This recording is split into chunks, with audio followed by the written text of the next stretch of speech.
Alright, today we're reviewing manga chapter 247. Endeavor is getting ready to train Bakugo, Shoto, and Midoriya. So, we start the chapter off with Midoriya giving a rundown of what he's hoping to learn from Endeavor.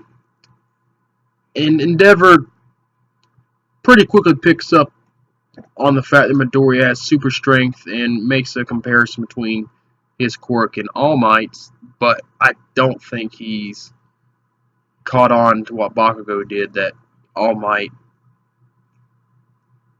had something to do with giving that power to Midoriya. Which, I mean, Endeavor doesn't really know Midoriya's backstory, so I guess that makes sense. But Midoriya tells Endeavor that he's found a way to mitigate the damage to his body when he's using his super strength. But then he goes on to tell him about the Black Whip powers that he's got now, and that he's only able to manifest just a little bit of it if he stands still and concentrates. And Midoriya tells Endeavor that he's wanting to learn how to use the power at will while on the move, because, well, if he's standing still trying to concentrate on the move, he's going to get his butt whooped. And then he makes a passing remark that, well, I shouldn't say a passing remark, it's like a paragraph of remarks about how he uses his air burst. And so he's wanting to figure out a way that he can push the limits of what his body is able to maintain, because he mentions that air burst uses around 10 to 15%, or I should say his regular power handles about 10 to 15% of his quirk. Air force or air burst takes about 20%. So when he uses it, it's still causing damage to his body. So he's wanting to learn how to balance it, and Endeavor makes the passing comment that he wants to learn how to make the balance feel second nature, so it can just come to him in the middle of combat.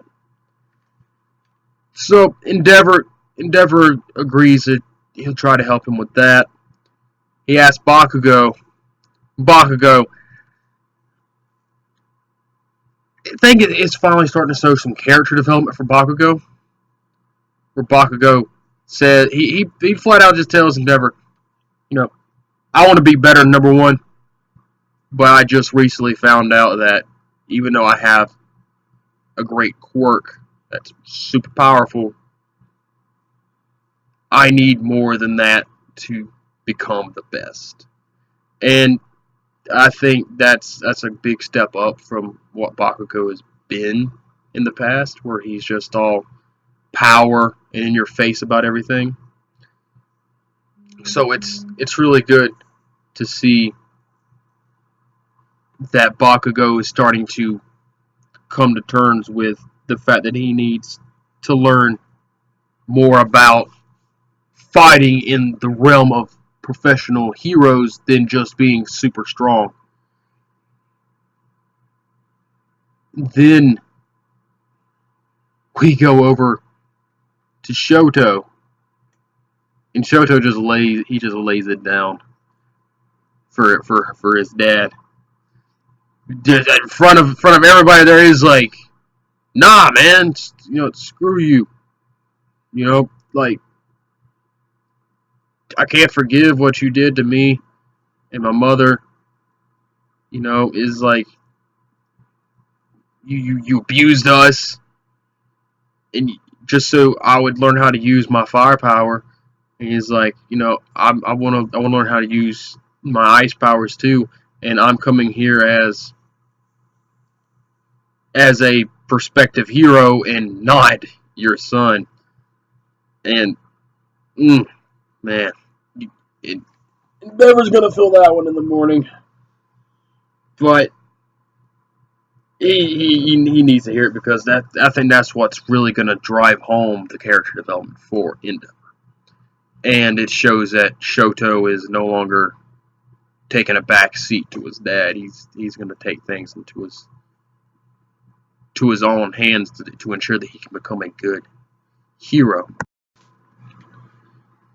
So after that, Endeavor tells them about the main things being in a professional hero agency revolves around, which is rescue, evacuation, fighting villains.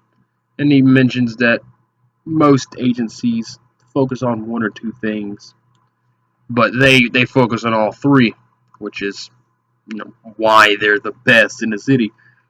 He tells the kids, you gotta know your patrol group, your patrol rounds like the back of your hand, so you can tell when there's the slightest thing off, so you never get caught off guard.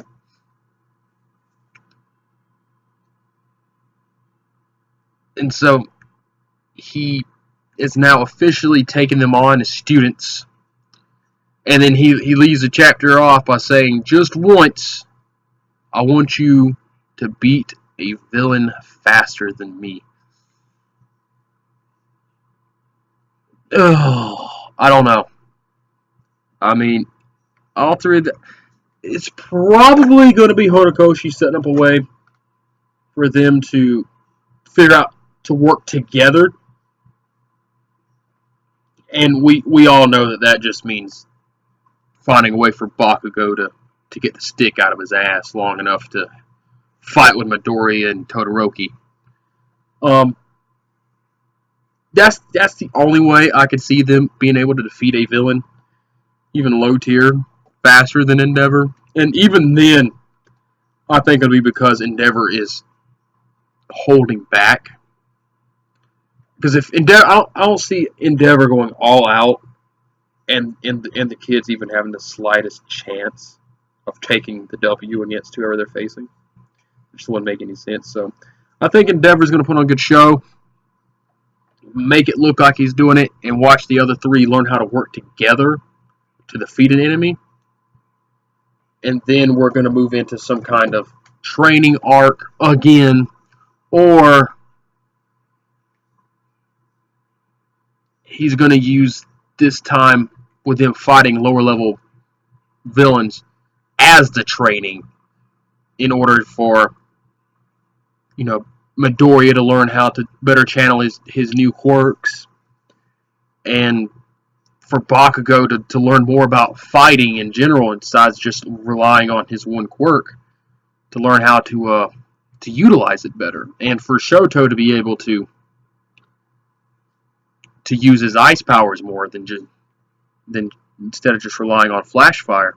Though I think because Endeavor did make a mention that Shoto saying he thought Shoto came there to learn how to control flash fire, so I think he'll also help his son do that as well.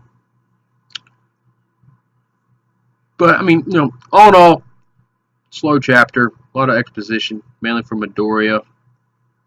Just some setup. Probably a couple more chapters, some low-level fodder. Just getting everybody to learn how to fight better. Still think we're a ways off for the big fight with Shigaraki again. But I think this is going to be a couple chapters, low-level demons, or not demons, low-level villains. Everybody learn how to utilize their quirks better, get an idea of what it's like to work in the field under a professional hero that's in a big-time agency in a real situation. And granted, they've all have some experience with that, but this time it's going to be handled the way I think Horikoshi wanted it to be handled from the beginning, and not having All for One come in and ruin everything. It's probably going to be a few chapters of us seeing the other heroes or student heroes teaming up with some of their prospects as well. It's going to be interesting to see what and all everybody learns.